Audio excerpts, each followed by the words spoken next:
She had packed a single trunk, and she had done it herself, which was not something she had ever done before in her life. That thought had occurred to her somewhere between folding her second-best wool dress and deciding to leave her pearl earrings behind. The earrings had belonged to her mother. She had left them anyway, tucked into the small rosewood box on the vanity, because pearl earrings were not something a lady's companion would own, and she had decided, standing in the cold of what had been her bedroom for 23 years, that she was going to do this correctly or not at all. Her name was Rowena Calcott. She was 26 years old, the only daughter of the late Viscount Calcott, and she was about to walk through the servants' entrance of her own home. She had her reasons. The coaching inn where she'd spent the night had a mirror above the washstand, slightly warped at the edges so that everything in it appeared just faintly wrong. She had stood before it that morning and studied herself with the deliberate attention of someone making an inventory. Brown hair, which she had pinned back plainly. A gray wool dress, which was decent but not fine. A face that, she had decided, looked sufficiently forgettable. She had practiced expressions in that warped mirror. Downcast, deferential, the particular kind of invisible that women in service learned very quickly. She was not certain she could sustain it, but she was going to try. The letter from Mr. Aldous Fenby, her father's solicitor, had arrived 6 weeks after the funeral. It was a careful letter. Mr. Fenby was a careful man, and he had chosen his words with the precision of someone who understood that what he was saying was, in plain terms, devastating, but who nonetheless believed that the delivery of devastation was best accomplished through subordinate clauses. The estate, he explained, was entailed, had always been entailed. Her father had meant to discuss it with her. But then her father had died in March without warning, between breakfast and luncheon on a Tuesday, and the things he had meant to discuss had gone unspoken. The entail passed the property to the nearest male heir, in this case a cousin twice removed named Piers Calcott, who lived in Devonshire and whom Rowena had met precisely once, at a wedding when she was 11. She remembered him as a boy with damp hands and an unpleasant way of looking at things he wanted. She had written to him, he had written back. The correspondence had been brief and had made clear, with the same careful indirection as Mr. Fenby's letter, that Rowena would be welcome to visit Calcott Hall at her convenience, but that her convenience ought not to extend beyond the end of the month. So, here she was. She had not told anyone what she was doing. She had written to Mrs. Sutherland, a widow she had met twice at charity events, who ran a small agency, placing gentlewomen of reduced circumstance in positions as companions and governesses. She had given a false name. She had asked to be placed somewhere in Wiltshire. She had not said where, exactly. She had not needed to, because Mrs. Sutherland's agency had, by some turn of fate so improbable, that Rowena had sat with the letter for a full 10 minutes without moving, placed her at Calcott Hall itself. The new master had apparently written to London for a suitable companion for his elderly aunt, who had arrived from Bath and required attending. Rowena had read the letter 3 times. Then she had folded it, put it in her pocket, and begun to think very carefully about everything she needed to know before she could do what she was now, apparently, going to do. She needed to understand what Piers had done with the estate since inheriting. She needed to know whether her father's papers had been properly handled, whether the terms of her mother's marriage settlement had been honored, whether there was anything, any clause, any provision, any small legal foothold that Mr. Fenby had overlooked or that Piers had hoped she would not think to ask about. She needed information, and she could not get it by writing letters. She needed to be inside the house. She had her reasons.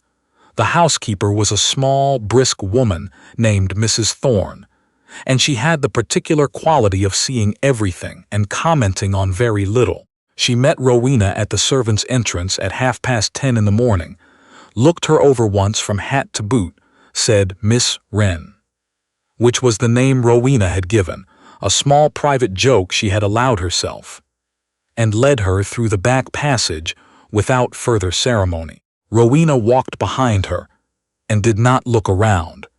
She knew the house.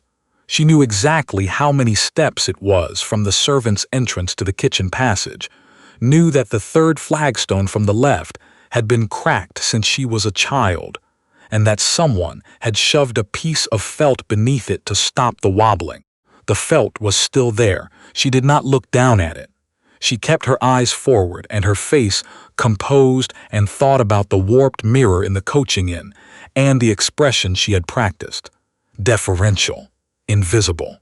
"The family is at breakfast," Mrs. Thorne said, without turning around. "You'll be shown to your room first, Miss Wren.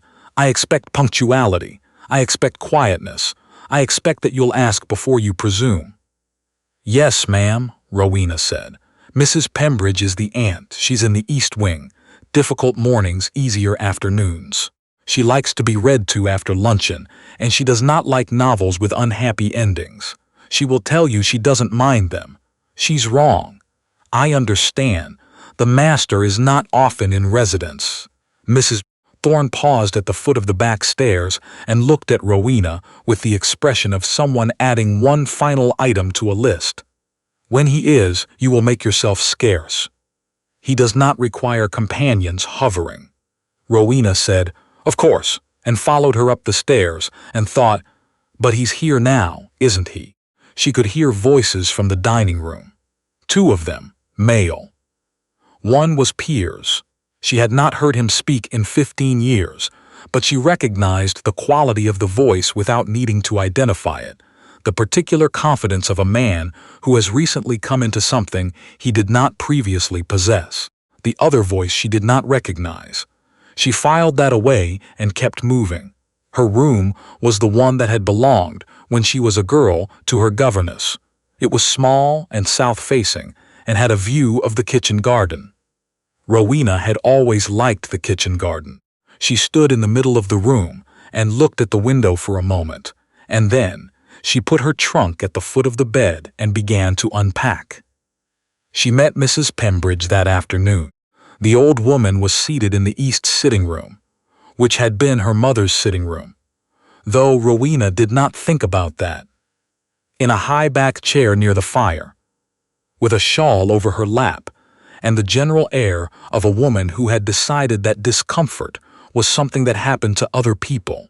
She was perhaps 70, with very pale eyes and white hair, dressed with more care than Rowena had expected, and she looked Rowena over with the frank assessment of someone who had been doing this for decades and had no intention of pretending otherwise. "Miss Wren," she said. "Mrs. Pembridge," Rowena said, and sat down in the smaller chair that had been positioned across from her, and folded her hands, and waited. "You're not what I expected," Mrs. Pembridge said. "I'm sorry. Don't be. I expected something frightened. You're not frightened." She tilted her head. "You're something else. I haven't decided what yet." She picked up the book on the table beside her and held it out. "Middlemarch. We left off at chapter 31. Do you know it?" "Yes," Rowena said. "Then you know where we are." The old woman settled back into her chair. "Read." Rowena read. She had a good reading voice. Her father had always said so, and she found the rhythm of it quickly, the way she always had, the way you could lose yourself inside someone else's sentences if you let them carry you. Mrs. Pembridge listened with her eyes half closed and her hands still in her lap. Outside, the afternoon light shifted across the kitchen garden and the rose beds beyond. And Rowena read, and did not look at the roses, and did not think about the fact that she had planted 3 of those bushes herself, at the age of 15, with her own hands. She read for an hour. Then Mrs. Pembridge said, "That's enough," and Rowena closed the book, and they sat for a moment in the kind of quiet that is not uncomfortable. "You have good hands," Mrs. Pembridge said, which was a strange thing to say about someone who had just been reading aloud. Rowena looked down at her hands without meaning to. "My nephew will be at dinner tonight," the old woman added in a completely different tone, as though the two statements were unrelated. "He'll want to look you over. They all do. Don't let it bother you." "Your nephew," Rowena said carefully. "Lord Ashton." Mrs. Pembridge's pale eyes were very alert, suddenly, for someone who had appeared to be dozing. "He's the one who brought me here, ostensibly to keep me company. Really because he wanted someone to talk to about the estate. I'm the only person in the family who will tell him things he doesn't want to hear." She paused. "You'll meet Mr. Calcott at dinner as well. He's the one who owns the house. Different thing entirely." Rowena said, "I see," very evenly. "No," Mrs. Pembridge said, "but you will." The dining room had been changed. That was the first thing Rowena noticed when she brought Mrs. Pembridge down for dinner. The sideboard had been moved to the opposite wall, and the portrait of her grandmother that had hung above the fireplace had been replaced with something Rowena did not recognize, a hunting scene in heavy oils that her father would have hated. She kept her eyes forward. She settled Mrs. Pembridge into her chair, took the seat at the far end of the table that had clearly been arranged for the companion, and arranged her face into the expression she had practiced.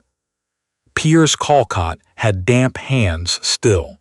She noticed that when he reached for his wineglass, he was perhaps 35 now, with a broad, well-fed look about him, and he glanced at Rowena once when she entered and then did not look at her again, which was exactly what she had anticipated, and was, in its way, a kind of relief. The other man was Lord Ashton. He was younger than she had expected, perhaps 30 or just past it. Dark-haired, with the kind of face that was not conventionally handsome, but that you kept looking at anyway, something in the line of the jaw or the set of the eyes that held attention without particularly trying to. He had arrived from London that afternoon, apparently, and he had the slightly compressed look of a man who had been traveling and had not yet fully arrived. He looked at Rowena when she sat down, not the way Piers had, a perfunctory accounting and then dismissal. He looked at her the way Mrs. Pembridge had, with genuine attention, as if he was trying to work something out. She looked back at him, briefly, and then directed her eyes to her plate, which was what Miss Wren, lady's companion, would do.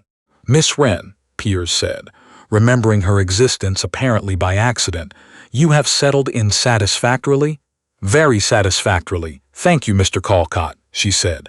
"Excellent. Mrs. Pembridge speaks well of you already, which I understand is unusual." He seemed pleased by this, in the vague way of a man who is pleased by things that require nothing of him. "Where did you say you were from?" "Shropshire," she said, which was not true, but which was sufficiently far away to discourage follow-up questions.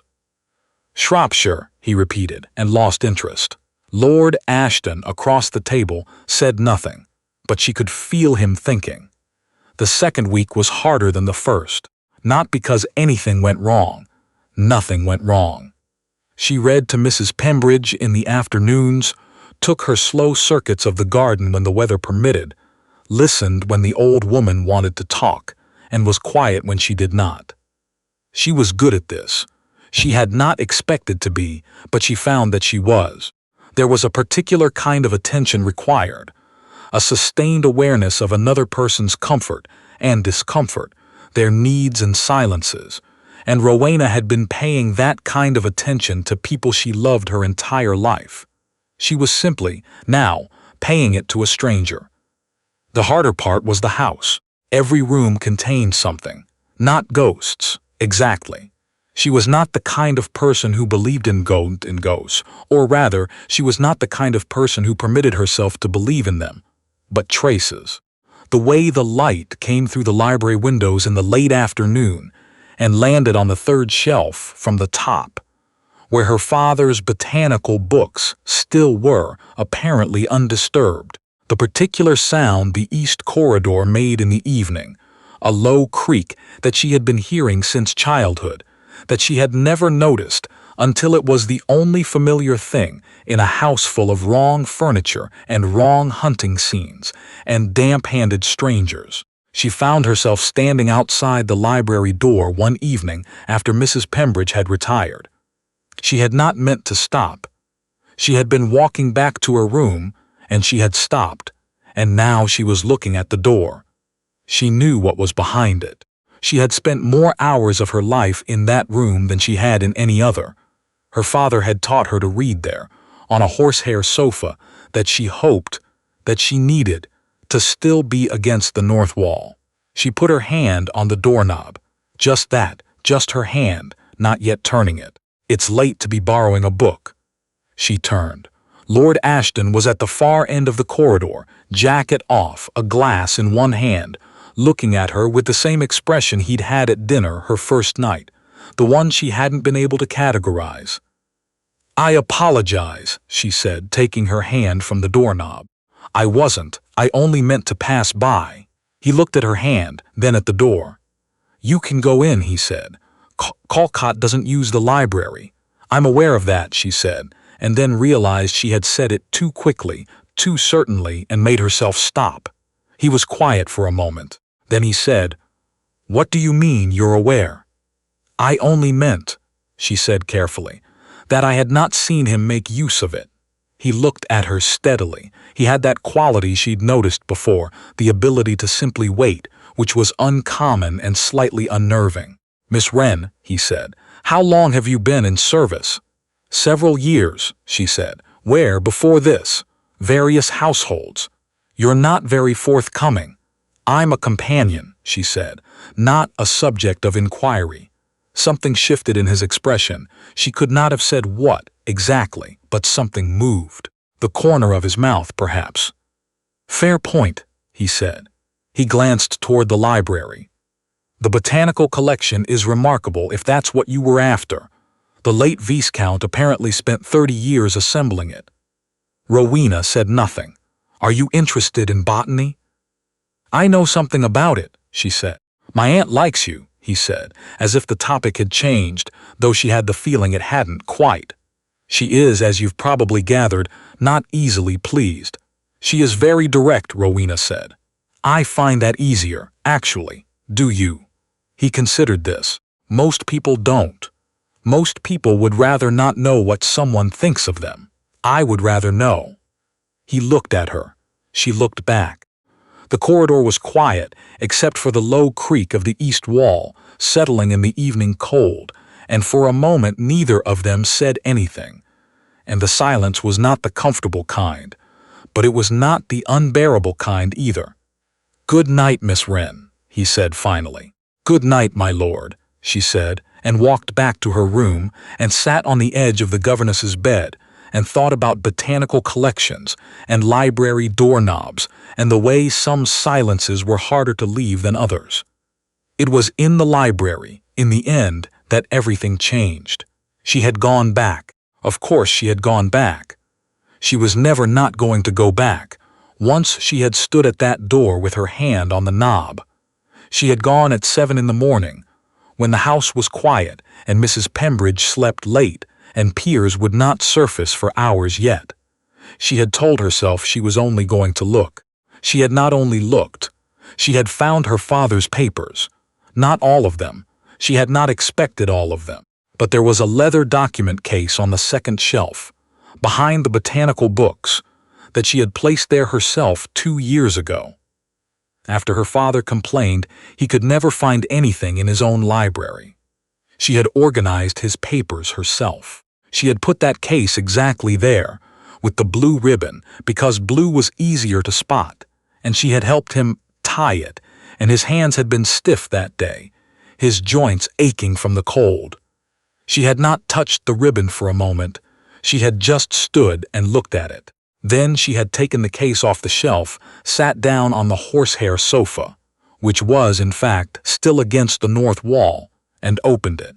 Inside were her father's correspondence with Mr. Fenby going back 12 years. His notes on the entail, his own attempts, carefully documented, to have the entailment broken or modified. And at the back, beneath everything else, a letter she had never seen. It was from Mr. Fenby, dated 2 months before her father died. It concerned her mother's marriage settlement. It concerned a specific provision within that settlement, a provision Rowena had not known existed, by which the income from the western fields of the estate, held in trust since her mother's death, would pass not through the entail, but directly to the surviving female heir upon her 25th birthday, provided that female heir had not married, and provided the claim was made in person before a solicitor within 2 years of the previous holder's death. Rowena had turned 25 in November. Her father had died in March. 2 years from March was 11 months away. She sat very still on the horsehair sofa and read the letter 3 times.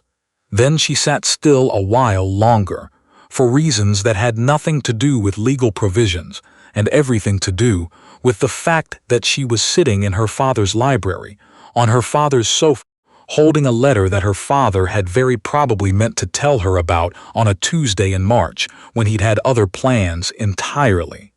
She did not cry. She had done that earlier, at the coaching inn in the Warped Mirror, on the morning she had left. She had made a bargain with herself then about crying. Not here, not where it might cost her something. She put the letter in her pocket, replaced the document case exactly as she had found it, and stood up.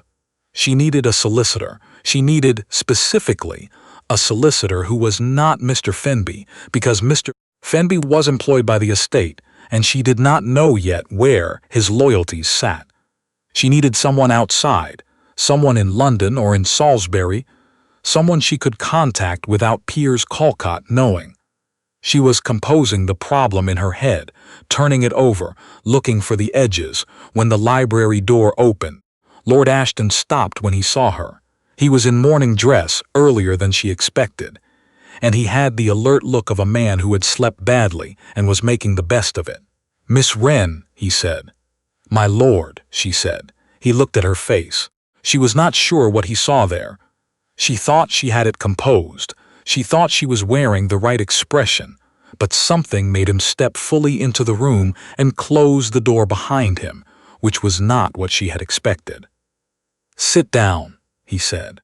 "I was just leaving. Please sit down."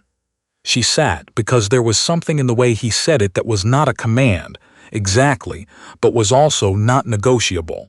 He sat in the chair across from her, the one her father had always used, and set his own coffee cup on the table beside it, and looked at her with the expression she had been unable to categorize since the first night of dinner.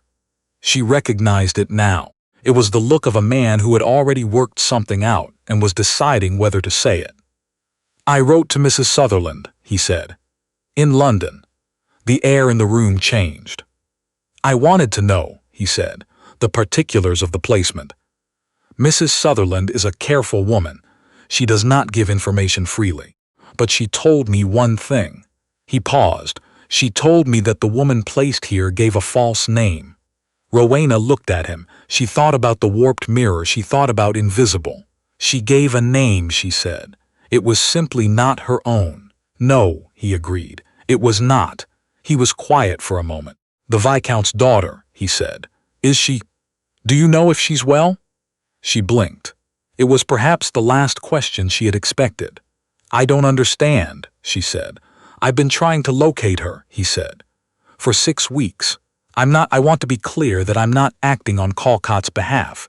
He doesn't know. I've been doing it on my own account, because when I came to look at the estate as my aunt's trustee, I found certain papers that suggested the settlement of the estate was not as straightforward as Calcott had represented it to be." He looked at her steadily. "There is a provision in the late Viscountess's marriage contract that I believe has not been properly honored. I retained my own solicitor in Salisbury to review the documents. He agrees." Rowena was very still. "If the Viscount's daughter were to come forward," he said, "within the time frame specified in the settlement and make her claim before a solicitor, she would have a legitimate right to the income from a substantial portion of this estate. Not the house itself, not the title, But enough. He paused. Enough to establish herself. Enough to make Callcott's position considerably less comfortable. She looked at him for a long moment. "Why are you telling me this?" she said. Not a question, exactly. The shape of one. "Because," he said, "I think you already know about the provision. I think you found it this morning. And I think you have been in this house for 2 weeks trying to find exactly what you found." He was quiet. Then, carefully, "And because I think you deserve to know that you are not alone in it." Outside, the light was moving across the botanical shelves, the third shelf from the top, and somewhere in the kitchen garden the early roses were beginning. She knew, because they always did in May, because she had planted them and they did not know they were no longer hers to tend. She said, "My name is Rowena Callcott." He looked at her. Not with surprise, exactly. She had the sense that he had already known, or had already known enough. "My lord," she said.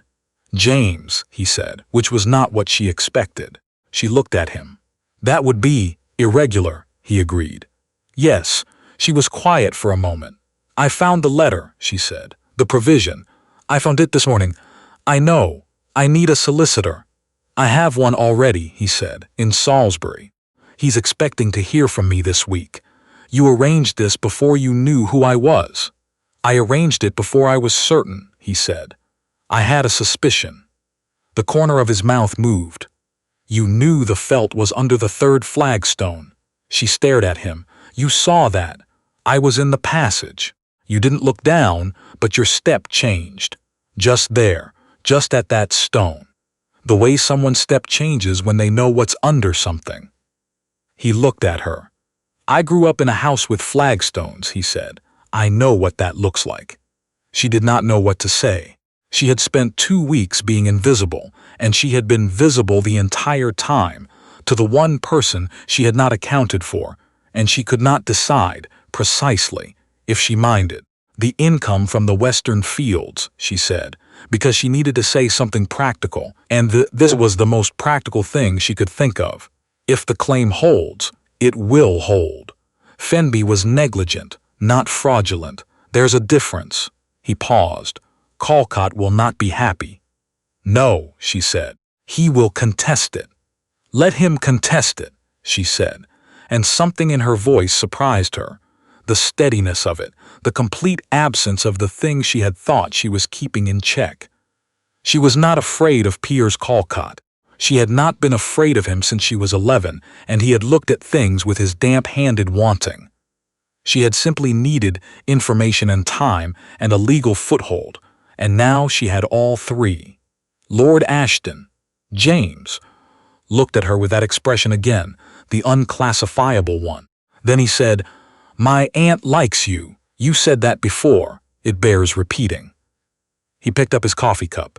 "She told me this morning that you were the only person she had met in recent memory who said exactly as much as the situation required and not a word more." He paused. "She meant it as a compliment. I took it as one. She's usually right about people." Rowena looked at him. He looked back, and the quiet between them was the kind that had something in it, a weight, a texture, eerie. Something that had been building since the corridor with the flagstone and the warped mirror in an inn in Marlborough, and the night she had stood at a library door with her hand on the knob. "I need to write to the solicitor in Salisbury," she said. "I'll arrange it, and I would like to stay until the claim is settled, if Mrs. Pembridge is willing." "My aunt," he said, "would be extremely unwilling to let you go." She nodded. He stood. The room was full of morning light and botanical books, and the specific, complicated weight of a house that was and wasn't hers. "Miss Callcott," he said. She paused. "The roses in the kitchen garden," he said, "the 3 on the south-facing wall. Do you know what variety they are? I haven't been able to identify them." She looked at him. "Tuscany superb," she said. "They were my mother's favorite. I planted them when I was 15. She held his gaze. "They need to be pruned back after the first flowering, not before. People always want to cut too early." "I'll remember that," he said. She left the library. She walked down the corridor with the cracked flagstone and the felt beneath it that had been there since she was a child, and she did not look down at it. But her step did not change either, because she had decided, sometime between the coaching inn and the botanical books, and a man who had noticed what was under a flagstone, that she was done with invisible. She had her reasons for coming here. She had found what she came for, and the house, the garden, the roses that needed pruning after the first flowering and not before. She had not yet won them back, not fully, not yet, but she would. She was quite certain she would.